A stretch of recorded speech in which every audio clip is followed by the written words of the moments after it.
읽도록 하겠습니다. 오늘 말씀은 사도행전 11장 17절에서 18절 말씀입니다. 신약성경 206쪽에 나와 있습니다. 사도행전 11장 17절부터 제가 봉독하겠습니다. 그런즉 하나님이 우리가 주 예수 그리스도를 믿을 때 주신 것과 같은 선물을 그들에게도 주셨으니 내가 누구이기에 하나님을 능히 맡겠느냐 하더라. 그들이 이 말을 듣고 잠잠하여 하나님께 영광을 돌려 이르되 그러면 하나님께서 이방인에게도 생명 얻는 회개를 주셨도다 하니라. 아멘. 지난주에 말씀드린 것은 고넬료에 관한 이야기를 말씀드렸습니다. 베드로가 고넬료의 초청을 받고 고넬료의 집에 가서 복음을 전할 때 성령께서 오순절에 제자들에게 임하신 것과 똑같은 모습으로 모든 사람에게 임하셨다 그랬습니다. 그래서 베드로는 그들에게 세례를 베풀었습니다. 이방인에게 세례를 베푼 것이죠. 자, 그런데 오늘 11장 1절 말씀을 보면은요, 11장 1절 말씀을 보면 유대에 있는 사도들과 형제들이 이방인도 하나님의 말씀을 받았다함을 들었다 그랬습니다. 유대에 있는, 그러니까 예루살렘 성도들이죠. 예루살렘 성도들이, 사도들과 예루살렘 성도들이 베드로가 고넬료 집에 가서 이방인들에게 세례를 베풀고 했다 하는 그 소식을 들었다 그 말입니다. 그러면 이 사람들이 어떤 반응을 할 것 같습니까? 2절을 보면은요, 베드로가 예루살렘에 돌아가자 할례자들이 베드로를 비난했다 그랬습니다. 할례자면 누구를 말하겠습니까? 유대인 기독교인들을 말합니다. 유대인으로서 예수님을 믿은 유대인 기독교인들, 이들을 말합니다. 이들이 베드로가 고넬료의 집에 가서 이방인에게 세례를 베풀었다는 말을 듣고 베드로를 비난했다 그것입니다. 우리는 복음의 불모지인 어떤 나라에 복음이 전파되고 그들이 하나님을 믿게 되었다 하는 소식을 들으면 다 기뻐하죠. 다 기뻐합니다. 그런데 유대인 성도들은 그렇지 않았다는 거예요. 그렇지 않았어요. 그들에게 이방인들이 회심했다는 소식이 기분 좋은 소식이 아니었다 그 말이에요. 왜 그랬을까요? 그때까지 대부분의 유대인 기독교인들은 하나님들이 자기들에게만 율법을 주셨기 때문에 예수 그리스도를 통한 구원도 자기들에게만 허락된 것이라고 생각했어요. 자기들만 예수 믿고 구원받을 것으로 생각했다 그 말입니다. 그 중에 유대인 중에 조금 더 개방된 사람은 이런 생각을 했어요. 이방인이라도 구원받을 수 있다. 그러나 이방인이 구원받으려고 하면 하나님을 믿기 전에 모든 율법을 지켜야 된다.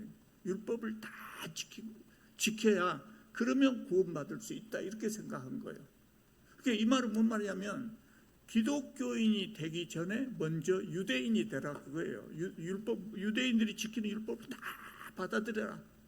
그리고 난 다음에 믿으면 구원을 받을 수 있다. 이 말은 기독교인이 되기 전에 유대인이 먼저 되어야 한다 이 말이에요. 무엇이 없습니까? 둘 다 틀린 말이에요. 유대인들만 구원을 받을 수 있다 이 말도 틀린 말이고, 예수님 믿기 전에 율법을 다 믿고 유대인이 먼저 되어야 기독교인이 될 수 있다 이 말도 틀린 말이에요. 그럼 뭐가 맞습니까? 창세기 12장 3절을 보면은요, 하나님께서 많은 민족 중에서 아브라함과 이스라엘 민족을 선택하실 때 땅의 모든 족속이 너로 말미암아 복을 얻을 것이다 이렇게 말씀하셨어요. 땅의 모든 족속이 이스라엘 사람으로 인해서 복을 얻을 것이다. 또요, 마지막 성경, 구약의 마지막 성경 있잖아요. 말라기서 1장에는 이런 말씀이 나왔어요. 만군의 여호와가 이르노라. 해 뜨는 곳에서부터 해 지는 곳까지 이방 민족 중에서 내 이름이 크게 될 것이라. 각처에서 내 이름을 위하여 분향하며 깨끗한 제물을 드리리니. 그랬어요. 그러니까 이 무슨 말씀이에요? 세계 모든 사람들이 하나님을 믿고 하나님께 예배드리게 될 것이다, 이 말씀이다 말이에요. 이런 말씀은 성경 여러 곳에 나와 있어요. 여러 곳에 나와 있어요. 이런 말씀이. 하나님께서 아브라함을 선택하시고 그 후손들을 하나님 나라로 삼으신 이유는 그 사람들만 이뻐서 그렇게 선택하신 것이 아니란 말이에요. 온 세상 사람들을 사랑하셨기 때문에 이스라엘 사람들을 선택하셨어요. 그래서 이스라엘 사람들에게 하나님 말씀을 주시고 그들이 그 말씀을 온 세상 사람들에게 전하게 하셨다, 그 말입니다. 그런데 유대인들은 선택받았다는 사실만 기억하고 선택받은 이유를 내팽개쳐 쳐버렸어요. 자기들이 선택받은 이유가 무엇인가, 이건 다 잊고 살았단 말이에요. 하나님의 말씀을 자기 편할 대로 이해한 거예요. 구약 성경 늘 읽으면서도 이방인이 구원받을 수 있다는 사실은 생각지도 못한 거예요. 예수님이 이방 사람들에게 복음을 전했습니까? 안 전했습니까? 요한복음 4장에 보면 사마리아에 가서 복음을 전하잖아요.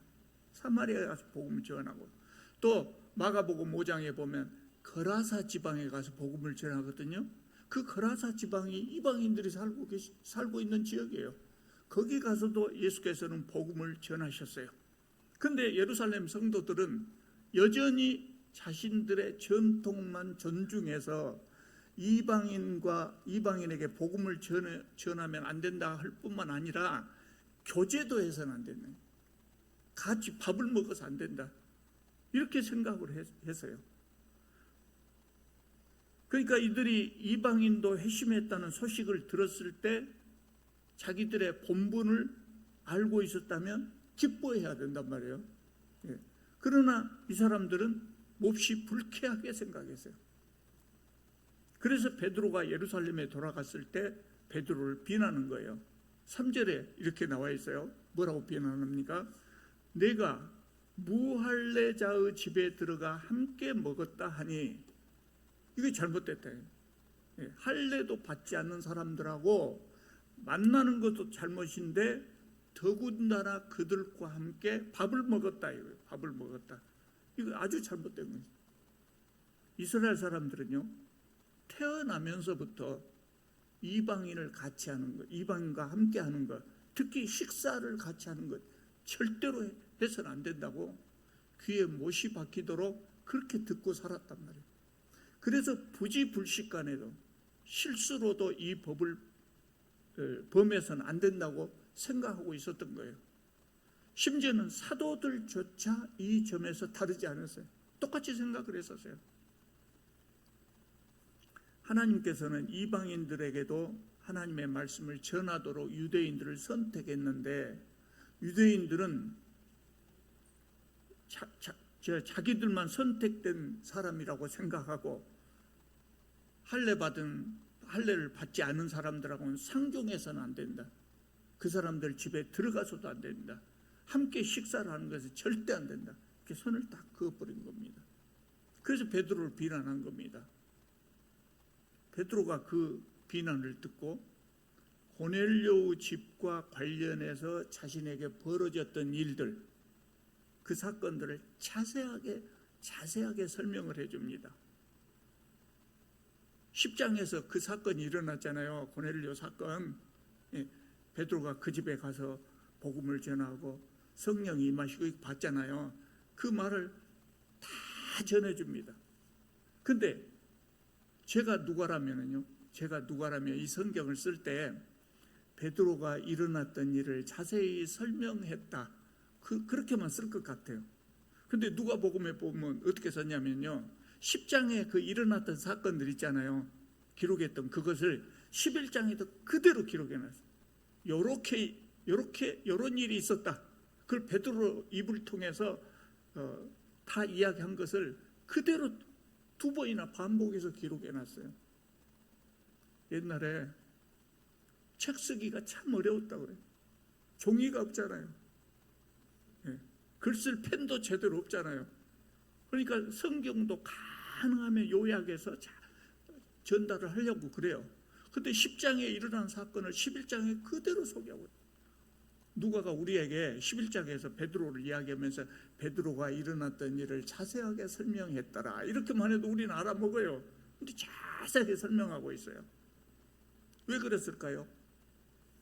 베드로가 예루살렘 성도들에게 얼마나 자세하게 성실하게 설명했는가를 보여주기 위해서 또 한 번 그것을 기록하고 있는 거예요. 베드로가 고넬료 집에 갈 때 혼자 가지 않았다 그랬죠. 요파 사람들을 몇 사람을 데리고 갔는데 여기 11장에 보면 그 사람들이 6명이었다고 그래요. 이 6명이 베드로가 그 설명할 때 6명도 우리도 그것을 봤다 증언을 했어요. 베드로가 이 날 증언할 것을 생각하고 너희들을 잘 보고 말을 잘해라, 그러고 데려간 것은 아니었어요. 그건 아니었지만 이 사람들을 데려간 것은 큰 도움이 됐다고요. 유대 율법에 증인을 정할 때는 2사람이면 돼요. 증인, 무엇을 봤다고 하는 걸 증인 설 때는 2명이면 충분하다고요. 근데 몇 명이에요? 6명이나 봤단 말이에요. 더 말할 필요도 없죠. 베드로가 자초지종을 다 말한 후에 마지막으로 이렇게 말합니다. 아까 우리 함께 봤던 9절입니다. 17절. 그런즉 하나님이 우리가 주 예수 그리스도를 믿을 때 주신 것과 같은 선물을 그들에게도 주셨으니, 그 선물이 뭐입니까? 성령을 주셨대. 성령을, 그들에게도 성령을 주셨으니 내가 누구에게 하나님을 능히 맡겠느냐, 이렇게 말을 했습니다. 여러분, 그렇지 않습니까? 하나님 하신 일을 누가 막을 수 있겠어요? 하나님 하신 일을 누가 막을 수 있겠어요?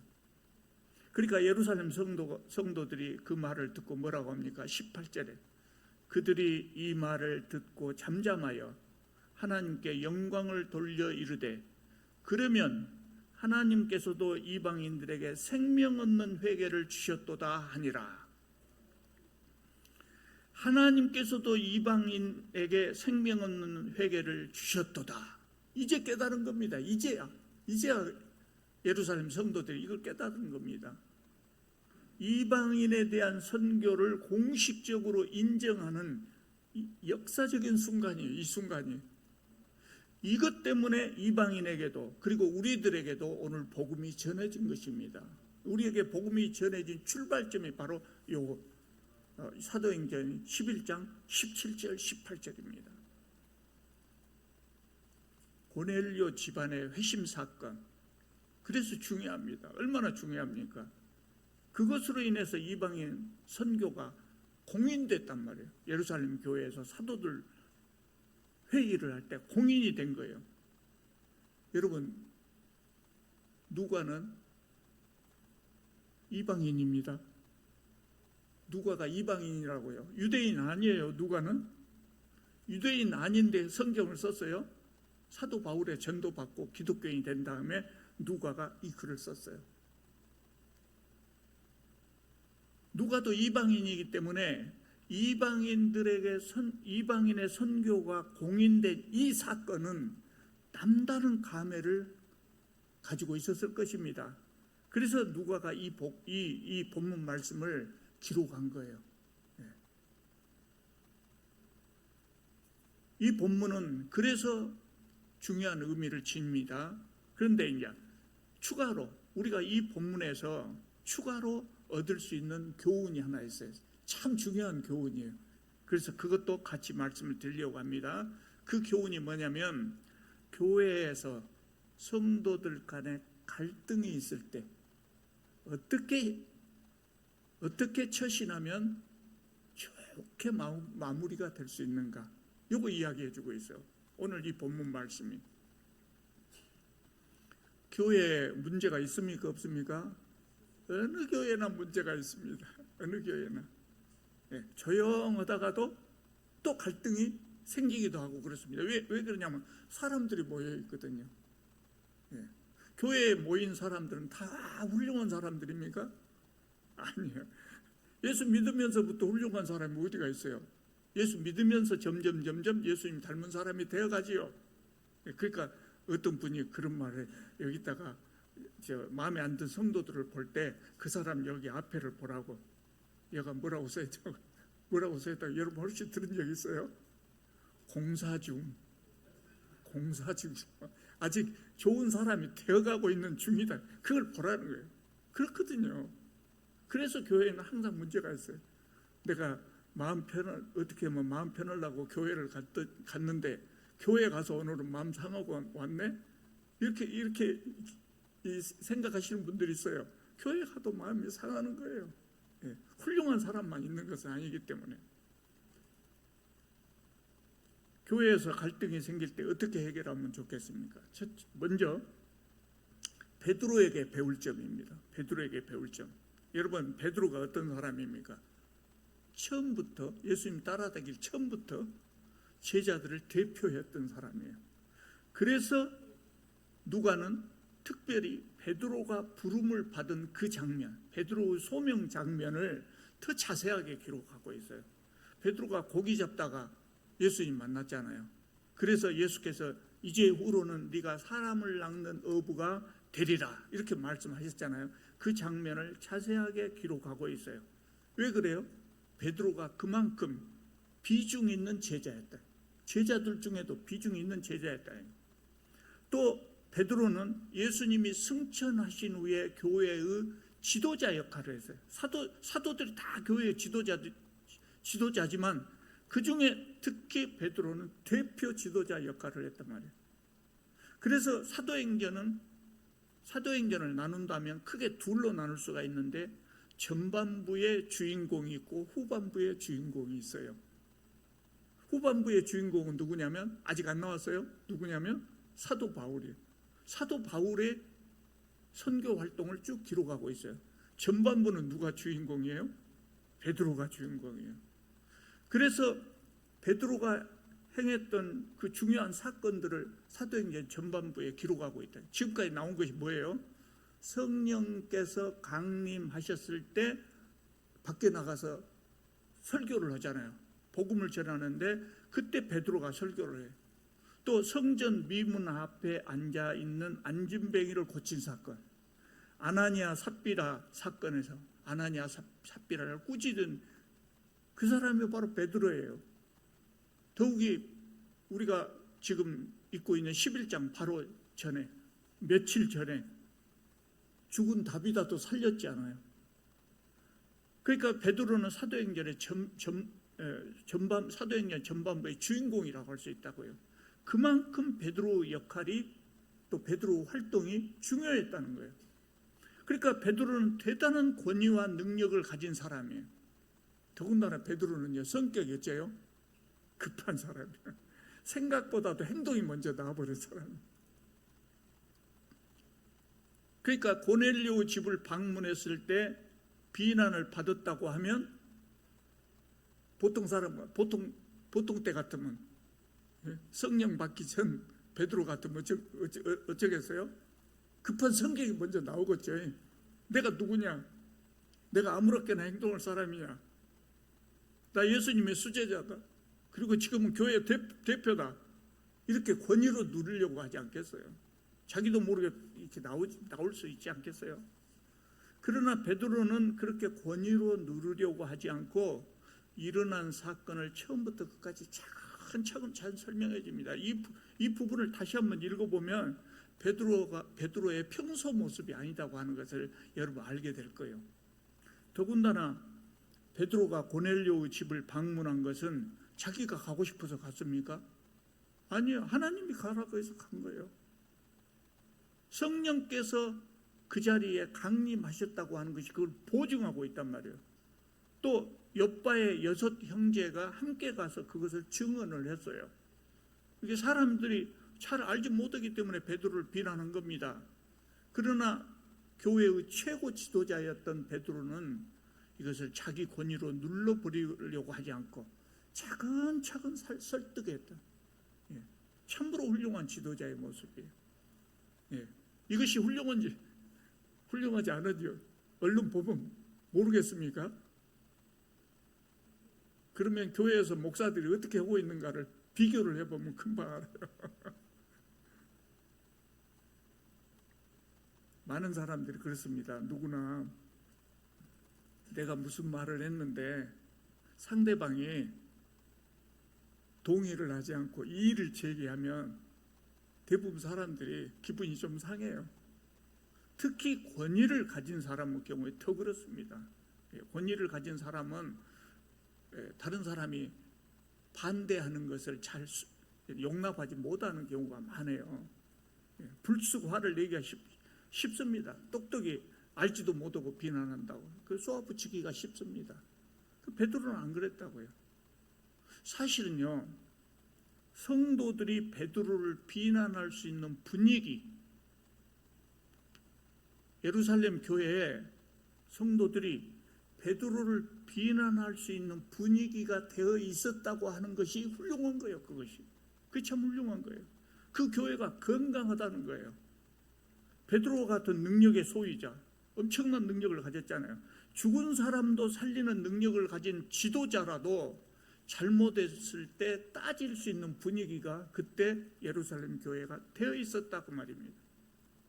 교회는 그래야 될 것 아닙니까? 교회에서는 누구라도 하나님 말씀에 어긋나는 행동을 하면 비난받을 수 있고 책임 추궁을 당할 수 있는 그런 분위기가 중요하다고 말입니다. 어떤 특정한 사람이, 예를 들면 목사가 교주처럼 권력을 휘두르는 분위기가 예루살렘 교회는 아니었다고 말입니다. 그것이 참 훌륭한 교회의 모습이죠. 여러분, 많은 교회들이 초대교회로 돌아가자는 말을 많이 합니다. 그렇지 않아요? 많은 교회들이 그럽니다. 그러면서도 이런 분위기를 본받는 교회는 별로 없단 말이죠. 대부분의 교회가 그래요. 건전한 질문을 하더라도 담임 목사에게 반대하는 목소리를 내면 그럼 어떻게 됩니까? 이제 교회 떠나야 돼요. 교회 떠나야 돼요. 심지어 어떤 못된 목사들은 설교 시간에 설교를 빙자해서 공개적으로 성도를 비난하는 거예요. 나가라 그 말이죠.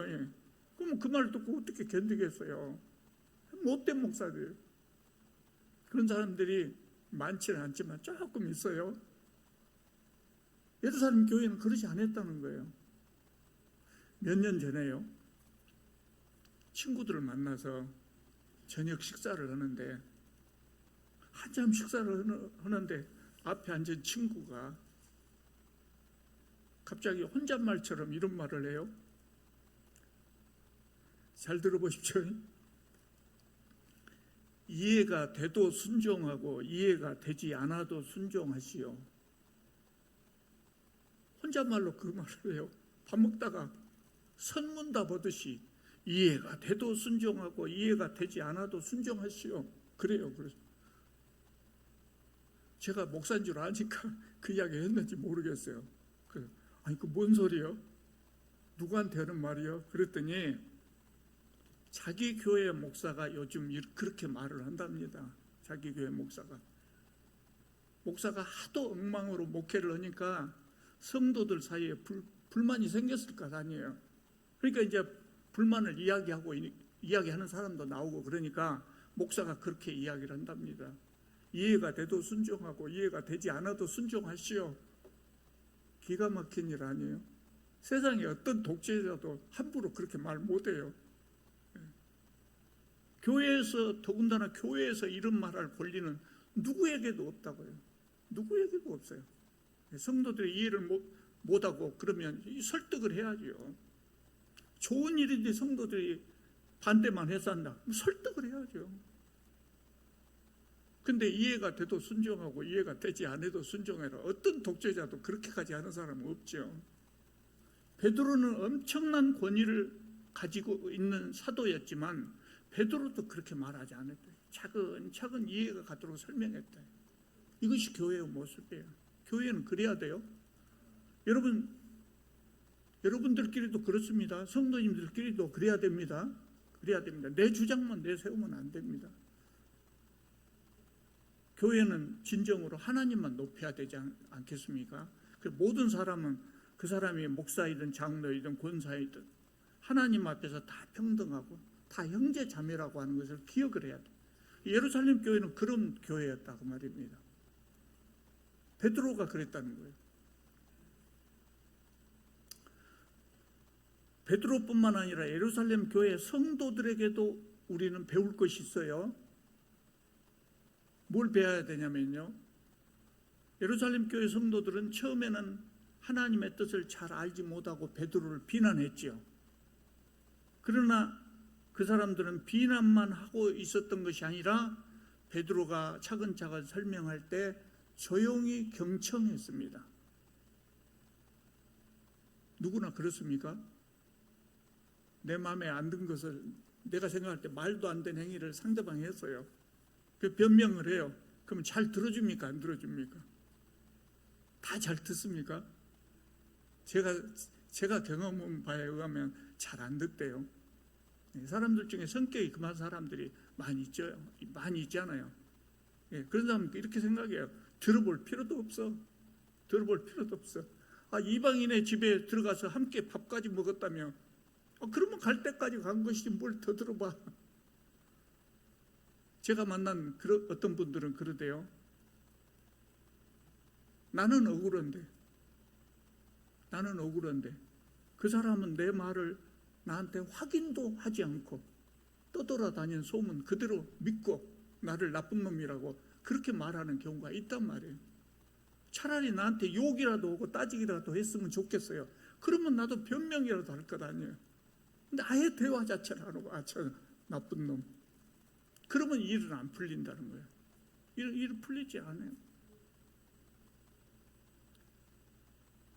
예루살렘 성도들은 베드로의 설명을 경청했어요.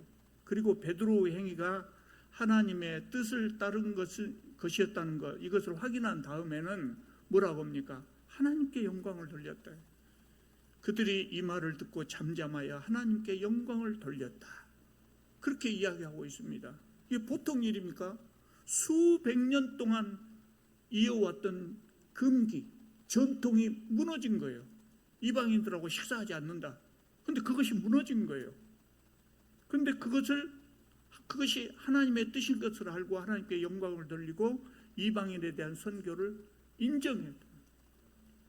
중요한 자세입니다. 여러분, 우리는 항상 모든 것을 다 바르게 알고 바르게 행동할 수는 없어요. 우리는 완벽한 사람들이 아니기 때문에 누구나 다 실수할 수 있어요. 누구나 다 실수를 합니다. 그럴 때 우리의 잘못을 지적해 주는 말, 특히 하나님의 뜻을 설명해 주는 말, 이런 말은 경청을 해야죠.